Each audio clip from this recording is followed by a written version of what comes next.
দর্শক আসসালামু আলাইকুম। একটি মর্মান্তিক ঘটনা ঘটে গেছে। শেরপুর ৩ আসন ঝিনাইগাতি এবং শ্রীবর্দী উপজেলা নিয়ে গঠিত এই উপজেলার জামাতের সেক্রেটারি মাওলানা রেজাউল করিমকে নির্মমভাবে কুপিয়ে হত্যা করেছে বিএনপির সন্ত্রাসীরা। ঘটনার বিবরণে জানা যাচ্ছে, শ্রীবর্দী উপজেলা রিটার্নিং কর্মকর্তার আহ্বানে প্রার্থীদের ইস্তেহার পাঠের একটি অনুষ্ঠানের আয়োজন করা হয়েছিল। অর্থাৎ বিএনপি এবং অন্যান্য জামাত ইসলাম অন্যান্য যে সমস্ত রাজনৈতিক দল আছে তারা প্রকাশ্য জনসম্মুখে তারা তাদের নির্বাচনী ইস্তেহার পাঠ করবেন। নির্দিষ্ট সময় দেয়া ছিল।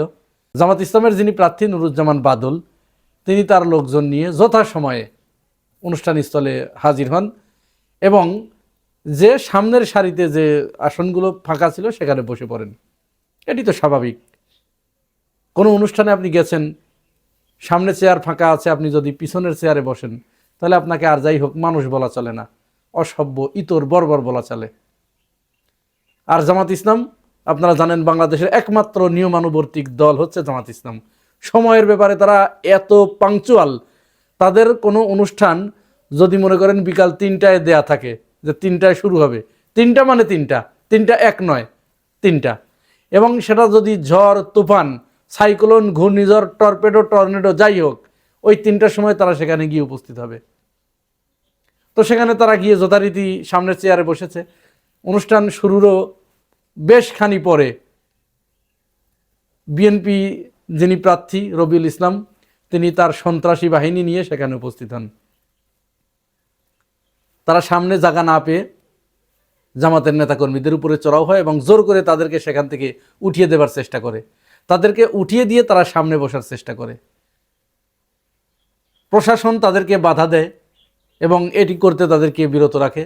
তারা প্রশাসনকে বৃদ্ধাঙ্গুলি দেখিয়ে প্রথমেই তারা জামাতের নেতাকর্মীদের উপরে দেশীয় অস্ত্রশস্ত্র, দা, কুড়াল, রামদা ইত্যাদি নিয়ে, হাসুয়া, এগুলো নিয়ে তারা ঝাঁপিয়ে পড়ে এবং নির্মমভাবে কুপিয়ে কুপিয়ে জামাতের প্রায় ৩০ জনের মতো আহত করে। তার আগে, এই অনুষ্ঠান শুরুর আগে দেখুন, বিএনপির এক সন্ত্রাসী তিনি ফেসবুকে সরাসরি পোস্ট দেন যে বাদলকে যেখানে পাবো সেখানে দেখা মাত্র জবাই করব। বাদল হচ্ছে নুরুজ্জামান বাদল, জামাতের এমপি প্রার্থী, ওই শেরপুর ৩ আসনের। এই উদ্দেশ্য নিয়েই মূলত তারা বাদলকে জবাই করার জন্য তারা সেই অস্ত্রশস্ত্র নিয়েই তারা সেখানে গিয়েছিল। বাদলকে হাতের নাগালে না পেয়ে তারা কাছে জামাতের সেক্রেটারি রেজাউল করিমকে পায়। রেজাউল করিমকে উপর্যুপরি তারা সেখানে কুপিয়ে মারাত্মকভাবে জখম করে এক পর্যায়ে তাকে জবাই করে হসপিটালে নেওয়ার পথেই তিনি মারা যান। এখন সর্বশেষ খবর পর্যন্ত শোনা যাচ্ছে সেখানে প্রায় সেনাবাহিনী সহ ২০০ জনের মতো আহত। এর ভিতরে ৩০ জনের অবস্থা খুবই আশঙ্কাজনক। পরিস্থিতি নিয়ন্ত্রণে আনার জন্য সেনাবাহিনী এগিয়ে গেলে বিএনপির সন্ত্রাসীরা সেনাবাহিনীকেও আক্রমণ করে বসে এবং বেশ কয়েকজন সেনাবাহিনীর সদস্য আহত হয়েছেন বলে আমরা জানতে পেরেছি। এই যে ঘটনা, এই ঘটনার মাধ্যমে, এই হত্যার মাধ্যমে বিএনপি কি বার্তা দিল বাংলাদেশের রাজনীতিতে বা পৃথিবীর রাজনীতিতে? বিএনপি কি চাচ্ছে যে মানুষ হত্যা করে, শেখ হাসিনা যেরকম দীর্ঘদিন ধরে হত্যা, গুম, খুন করে তার মসনদ টিকিয়ে রাখার চেষ্টা করেছিল, সে কিন্তু পারে নাই শেষ পর্যন্ত। আর বিএনপি ক্ষমতার মোহে এত পাগল এবং অন্ধ হয়ে গেছে, এত উন্মাদ হয়ে গেছে যে তারা তাদের নির্বাচনী প্রচারণা শুরুই করলো তারা হত্যা দিয়ে। এবং 2026 সালের 13শ জাতীয় সংসদ নির্বাচনের নির্বাচনী হত্যার প্রথম হত্যাকারী দল হচ্ছে বিএনপি এবং এই হত্যার শিকার প্রথম শহীদ হচ্ছে মাওলানা রেজাউল করিম। এর আগে 5 আগস্টের পরে ছাত্রদল হত্যার উদ্বোধন করে দিয়েছে তেজগাঁও কলেজে শামীম নামের একটি ছেলেকে, নিরীহ নিরপরাধ একটি ছাত্র, কিন্তু উসমান হাদির আদর্শে সে উজ্জীবিত। তেজগাঁও কলেজের ছাত্রদল দীর্ঘদিন ধরে মাদক, চাঁদাবাজি, ইয়াবা এবং গাঁজার ব্যবসা করে আসছিল। শামীম সেটাকে বাধা দিয়েছিল। শামীমকে তারা নির্মমভাবে আবরার ফাহাদের মতো পিটিয়ে পিটিয়ে হত্যা করেছে। এই মাত্র কয়েকদিন আগে বাংলাদেশের কোনো মিডিয়া এই খবর ধামাচাপা দেওয়ার জন্য সমস্ত চেষ্টা করেছে। আবার এই যে মাওলানা রেজাউল করিমকে হত্যা করলো বিএনপির সন্ত্রাসীরা, কোনো মিডিয়া এ ব্যাপারে সবাই একেবারে একজোট হয়ে তারা খবরটা হাইপ করার চেষ্টা করছে। তাদের এই খবর কোনো মিডিয়ায় নাই, হাতে গোনা দুই একটা মিডিয়া এই খবর দিয়েছে। দেখুন, আওয়ামী লীগ, বিএনপি এবং এই মিডিয়া, সব তো মিডিয়াগুলো তো সব আওয়ামী লীগের। আওয়ামী লীগ পালিয়ে গেছে, বিএনপি এখন তাদের হয়ে সমস্ত কাজ করে দিচ্ছে এবং মিডিয়া তাদেরকে সহযোগিতা করছে। এখানে মিডিয়া জামাতের উপরে প্রতিশোধ নিচ্ছে, কারণ তারা তো জানে, শেখ হাসিনা জানে কে শেখ হাসিনাকে দেশ থেকে পালিয়ে যেতে বাধ্য করেছে, কারা, কাদের কারণে শেখ হাসিনা পালাতে বাধ্য হয়েছে। তাহলে তার হাতে বানানো মিডিয়াগুলোকে বলে দিয়েছে। এই মিডিয়াগুলোর একটা ক্ষোভ আছে না, এই মিডিয়াগুলো যে কোনোভাবে উঠে পড়ে লেগেছে জামাতকে শায়েস্তা করার। এবং আওয়ামী লীগকে দিয়ে তো আর সম্ভব না, এখন বিএনপিকে দিয়ে তারা জামাতকে শায়েস্তা করবে। যার কারণে জামাতের নেতাদেরকে হত্যা করা হলো, তারপরেও তাদের এ ব্যাপারে কোনো নিউজ নাই। এমনকি আজকে ডিবিসি চ্যানেল জামাতের এক জায়গায়, সম্ভবত টাঙ্গাইলের এক জায়গায়, জামাতের ৩০-৩৫ জন নেতাকর্মীরা তারা ভোট চাইতে গেলে বিএনপির সন্ত্রাসীরা তাদেরকে আটক করে তাদেরকে মারধর করে।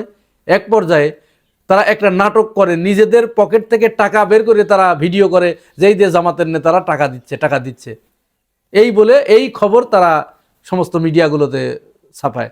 তো অন্যান্য মিডিয়াগুলো একটু যাদের ভিতরে সামান্য মনুষ্যত্ব আছে, তারা এটা একটু যাচাই বাছাই করে যখন দেখছে ভুয়া, তখন তারা আর এটা প্রকাশ করেনি। কিন্তু ডিবিসি এটা এই নিউজ সমানে প্রচার করতে শুরু করে, যদিও পরবর্তীতে জামাত ইসলাম ডিবিসির নামে মামলা করেছে। তাহলে এটা কি বার্তা দিতে যাচ্ছে বিএনপি? সারা দেশে 22 তারিখের পর থেকে, যেদিন থেকে নির্বাচনী প্রচারণা শুরু হয়েছে, তারপর থেকে আজ 28 জানুয়ারি পর্যন্ত বিএনপি সারা দেশে প্রায় 30টার উপরে নারীদেরকে হেনস্থা করেছে, মারধর করেছে, বৃদ্ধ মা বোনেদের পেটের উপরে লাথি মেরেছে, তাদের হিজাব ধরে টানাটানি করেছে, তাদের চুল ধরে টানাটানি করেছে, তাদেরকে অকথ্য ভাষায় গালিগালাজ করেছে। চুয়াডাঙ্গার বিএনপির নেতা জামাতের মা বোনদের ছায়া খুলে নিতে চেয়েছে। আমি বলতে চাচ্ছি, আমার বিএনপির নেতৃবৃন্দ ওই জামাতের মেয়েদের ছায়া খুলে নেবে বলেছিলাম। আজ সর্বশেষ ঢাকা 4 আসনে রাজশাহী বিশ্ববিদ্যালয়ের আব্দুল মুবিনের মা, রাজশাহী বিশ্ববিদ্যালয়ের একজন ছাত্র, তার মা এই ঢাকা 4 আসনের সম্মানিত ভোটার।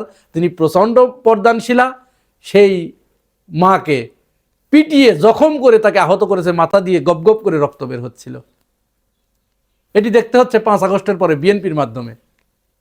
যে বিএনপি বালুর ট্রাক সরাতে পারে নাই, যে বিএনপির মির্জা আব্বাস তার ঢাকা ব্যাংক বাঁচানোর জন্য শেখ হাসিনার সাথে নিয়মিত যোগাযোগ রক্ষা করে চলেছে, যে মির্জা ফখরুল ইসলাম আলমগীর শেখ হাসিনার 2018 সালের নির্বাচনকে বৈধতা দেওয়ার জন্য কামাল হোসেনের নেতৃত্বে নির্বাচনে গিয়েছিল, এরা হচ্ছে সেই বিএনপি। সেই বিএনপি এখন পৃথিবীর শ্রেষ্ঠ একটা ক্ষমতাশালী দল হয়ে গেছে। তাদের চাইতে বড় ক্ষমতা ধরার এই মুহূর্তে নাই, পৃথিবীতে নাই, এত ক্ষমতাশালী তারা। কোথায় কোথায় জামাতের নেতাকর্মীদেরকে তারা হত্যা করছে, হুমকি দিচ্ছে, মারধর করছে, ভোট চাইতে গেলে তারা জামাতের নেতাকর্মীদের ঠ্যাং ভেঙে দেবে, ইত্যাদি ইত্যাদি। তাহলে দরকার ছিল কি? শেখ হাসিনা কি অন্যায় করেছে? শেখ হাসিনা যে ভোটাধিকার হরণ করেছিল, তাহলে কি অন্যায় করেছে? তোমরা তো সেই একই কাজ করতে যাচ্ছ। এই বিএনপির সন্ত্রাসীরা তো সেই একই কাজ করছে। শেখ হাসিনা যেভাবে ভোটাধিকার হরণ করেছিল, মানুষকে ভোট দিতে দেয় নাই, সেই বিএনপি নামক সন্ত্রাসী গোষ্ঠী তারাও তো একই কাজ করতে চাচ্ছে। তারাও তো কাউকে ভোট দিতে দিবে না, তারা ভোট সেন্টারে যেতে দিবে না। জামাতের লোকজন ভোট চাইতে গেলে তাদেরকে পেটানোর হুকুম দিয়েছে, তাদের ছায়া খুলে নেওয়ার, মা বোনদের ছায়া খুলে নেওয়ার হুকুম দিয়েছে।